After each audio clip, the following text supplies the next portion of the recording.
تعرضت للتهديد بالاغتصاب. قال لي ضابط الشباك الذي رافق القوة إنه أنت الآن أسيرة حرب، اليوم اختلف كل شيء، لم يعد هناك قواعد في التعامل مع الأسرى، كل شيء أصبح مباحا.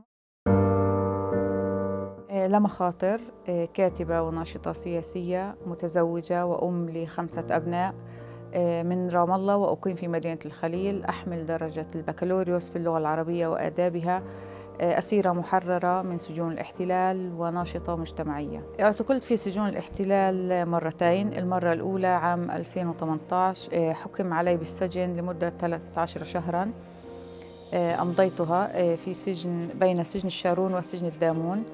الاعتقال الثاني كان بعد 7 أكتوبر، تحديداً في 26/10/2023 صدر بحقي حكم بالاعتقال الإداري لمدة 6 أشهر. أمضيت منها 35 يوم في سجن الدامون، وخرجت في الصفقة في الدفعة السادسة في الصفقة الأخيرة بين كتائب القسام وكيان الاحتلال. طبعاً في كل الأحوال الاعتقال هو أمر صعب، يعني فيه انتهاك لحرية الإنسان، لخصوصية الإنسان، وبالذات بالنسبة للمرأة الفلسطينية. الاحتلال لا يبالي في انتهاك خصوصيتها، لا يعاملها معاملة خاصة في أي اعتقال. في اعتقال السابق ربما كانت أبرز الانتهاكات فترة التحقيق القاسية والطويلة التي مررت بها لمدة 35 يوماً في سجن عسقلان. كانت يعني أساليب التحقيق تركز بالدرجة الأولى على الحرمان الطويل من النوم، التحقيق لمدة 19 ساعة في اليوم متواصلة، إضافة إلى الشبح المتواصل. كانت هذه أبرز الانتهاكات خلال التحقيق. بعدها صدر بحقي حكم لمدة 13 شهراً، ولكن ومع ذلك أستطيع القول أنه الاعتقال الحالي أو الاعتقال الأخير اللي حدث بعد الحرب كان يبدو وكأنه للمرة الأولى. حجم الانتهاكات كان كبيراً جداً، حجم الوحشية والقسوة في التعامل ليس فقط منذ لحظة الاعتقال الأولى، بل منذ اللحظة التي داهم جنود الاحتلال فيها منزلنا. قال لي ضابط الشباك الذي رافق القوة إنه أنت الآن أسيرة حرب، كنت في السابق أسيرة، اليوم اختلف كل شيء، لم يعد هناك قواعد في التعامل مع الأسرى، كل شيء أصبح مباحا. وأنا لاحظت ذلك منذ اللحظات الأولى. تم تقييدي بالقيود البلاستيكية التي يعني القاسية بتشد على الإيدين لدرجة بشعر الإنسان ممكن بشلل إذا كانت شادة بشكل كبير، وتعصيب عيني، ورموني على أرضية الناقلة، ولم يسمحوا لي لا بالذهاب إلى الحمام قبل اعتقالي، ولا بشرب الماء، ولا بأخذ أي ملابس معي. فرموني على أرضية الناقلة، ورفضوا أن أجلس على الكرسي، وأنا يعني وعيوني معصبة، لم أكن أعرف من يحقق معي. تعرضت للتهديد بالاغتصاب بشكل صريح وبشكل قبيح أيضاً في التعابير التي كان يطلقها ضابط الشباك.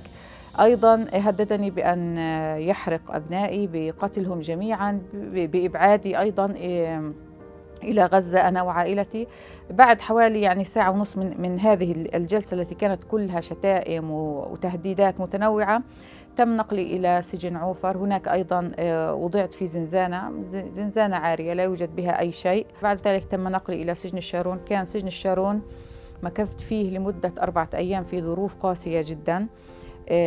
ووضعوني أنا والأسيرات اللي معي، كنا 6 أسيرات من الخليل والقدس ورام الله، في زنزانة يعني أخرجوا منها سجين يهودي جنائي كان مصاباً بأمراض معدية، وحتى السجانين لم يكونوا يلمسونه لأنه كان مصنف أنه مصاب بمرض معدي.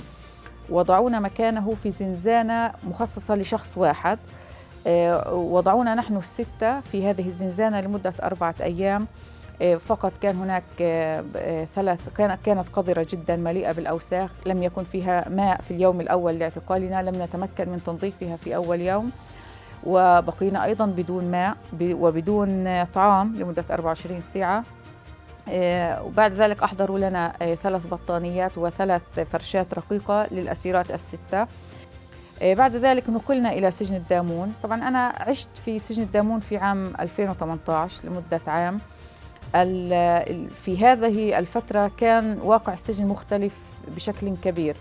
لدرجة كانت الأسيرات في عزلة تامة لا يسمح لهن بالخروج إلى الفورة، يبقين داخل غرف الاعتقال أو زنازين الاعتقال طوال اليوم. يسمح للأسيرة بالوجبات القليلة والرديئة التي توفرها إدارة السجن. الكانتينة منعت، وهي يعني ما يشتريه الأسرى بأموالهم الخاصة من احتياجات متنوعة. كان هناك نقص في الأغطية، نقص في الملابس، لأنه وصل عددنا يعني قبل أن تبدأ الأفواج بالتحرر في الصفقة وصل العدد إلى 85 أسيرة، وسعة السجن أصلاً 50، فكان اكتظاظ عالي في السجون لدرجة أنه بعض الغرف التي كانت سعتها 6 أسيرات كان يوضع فيها 11 أو أكثر. يوم 7 أكتوبر ويوم 19 أكتوبر تعرضنا داخل سجن الدامون، وهذا كان قمع غير مسبوق، للرش بالغاز بخراطيم الغاز من المسافة 0، يعني دخل السجانون على الأسيرات في الزنازين ورشوهن بالغاز، وتعرضنا للضرب إضافة إلى عزل العدد من الأسيرات. فبالتالي هذه الظروف كانت صعبة، يعني أكثر من حجم يعني قدرة الأسيرات على الاحتمال، خصوصا أنهم كانوا نساء، بعضهن كبيرات في السن، أمهات، هناك قاصرات أيضا من مناطق متنوعة. قبل خروجي بيومين حضرت يعني أسيرات من قطاع غزة، كان الفوج الأول حضر قبل خروجي بيومين. طبعا الطريقة التي أحضرت بها أسيرات غزة كانت يعني سيئة للغاية. المشهد كان مؤلما وكان صادما للأسيرات. نحن يعني من شباك الغرفة، من شباك الباب رأينا كيف تم اقتياد وإحضار أسيرات غزة، كان قد نزع عنهن الحجاب، وهذا أبرز انتهاك تعرضنا له، وكان تم تقييد الأيدي والأرجل وتعصيب العيون، وعزلنا عن بقية الأسيرات.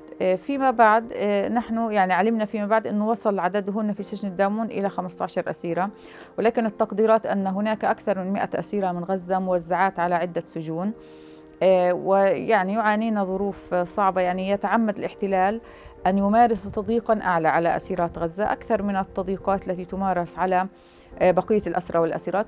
لا شك أنه الأثر النفسي صعب، وخصوصا عندما يتم تهديد الأسير، يعني توجيه شتائم نابية لها عندما تسمع كلمات تمس الأعراض. هذه لا شك أنه بالنسبة لنا كمجتمع فلسطيني، مجتمع مسلم، لا شك أنها تترك أثرا نفسيا كبيرا. ولكن في المقابل نحن ندرك تماما أنه كل إجراءات الاحتلال هذه لأي إنسان صاحب رسالة يجب ألا تنال من عزيمته. في تقديري العالم الحر كله أمام لحظة اختبار للمبادئ التي يحملها، فبالتالي أمام هذه الانتهاكات يجب ألا ننتظر أن تتصاعد، يجب ألا ننتظر اللحظة التي يصبح فيها يوميا يسقط شهداء من الأسرى والأسيرات داخل السجون.